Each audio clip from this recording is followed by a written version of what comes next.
আসসালামু আলাইকুম সবাইকে। This is me Naushin, welcome to my new video. So আজকে আমরা সবাই মিলে লাজেস্টাইনে চলে গিয়েছিলাম। অ্যান্ড একদম হঠাৎ করে কিন্তু আমরা লাজেস্টাইনে গিয়েছিলাম। মামা বিকালে এসে বলে যে তোমরা সবাই রেডি হও, আমরা লাজেস্টাইনে যাব। সো আমরাও দেরি না করে একদম তাড়াতাড়ি করে রেডি হয়ে গিয়েছি। অ্যান্ড আমার মামা কিন্তু আমাদেরকে ছাড়া কখনোই রেস্টুরেন্টে যায় না। অ্যান্ড লাজেস্টাইনে আমি এর আগেও একবার গিয়েছিলাম, লাজেস্টাইন যখন ফার্স্ট ওপেন হয়েছিল। সো তখনও মামাই নিয়ে গিয়েছিল আমাদেরকে। অ্যান্ড এখানের খাবারগুলো কিন্তু অনেক বেশি টেস্টি হয়। তো এই যে চলে আসলাম লাজেস্টাইনে। অ্যান্ড এখানে ডেকোরেশনটাও আমার কাছে অনেক বেশি ভালো লাগে। তো এইখানে আমি সব ঘুরে ঘুরে সব কিছুর ক্লিপ নিচ্ছিলাম।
তারপরে আমাদের টেবিল সিলেক্ট করা হয়ে যায়। অ্যান্ড আমরা সবাই মিলে বসে পড়ি। অ্যান্ড নাবিলা অনেক বেশি এনজয় করছিল এখানে এসে।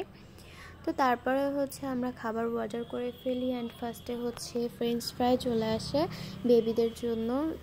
ওরা যেহেতু তাসিন, আয়ান, ওরা যেহেতু ঝাল খেতে পারে না, তো ওদের জন্য ফ্রেঞ্চ ফ্রাই অর্ডার করা হয়েছিল ফার্স্টে। তো ওদের এখান থেকে আমি আর জিমও নিয়ে খেয়ে নিচ্ছিলাম ফ্রেঞ্চ ফ্রাই। তো তারপরে দেখতে দেখতে আমাদের মিক্স প্লেটারটা চলে আসে। অ্যান্ড এটা কিন্তু অনেক বেশি টেস্টি ছিল, আমার কাছে অনেক বেশি ভালো লাগে এটা খেতে। তো তারপরে মামা অ্যান্ড আঙ্কেলের অর্ডার করা নান বাট অ্যান্ড বটি কাবাব চলে আসে। তো তারপরে এখানে আম্মু বিরিয়ানি অর্ডার করেছিল। সো বিরিয়ানিটাও চলে আসে। সব কিছুই অনেক বেশি টেস্টি ছিল। তো এই যে আমরা খেতে খেতে কিন্তু রেস্টুরেন্টের কারেন্ট চলে গিয়েছিল। তো তারপরে নাবিলা অনেক এনজয় করে খাচ্ছিল। অ্যান্ড হঠাৎ করে কারেন্ট চলে আসে আবার। তো এখানে এই যে আমি এখন খাওয়া স্টার্ট করব। অ্যান্ড এত বেশি ভালো লাগছিল আমার কাছে মিক্স প্লেটারটা।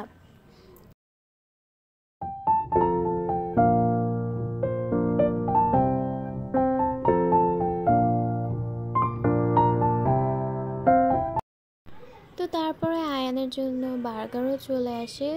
তো আমাদের খাওয়া দাওয়া কমপ্লিট করে আমরা এখন বাসায় চলে যাচ্ছি। তো সবাই ভালো থাকবেন, সুস্থ থাকবেন। আল্লাহ হাফিজ।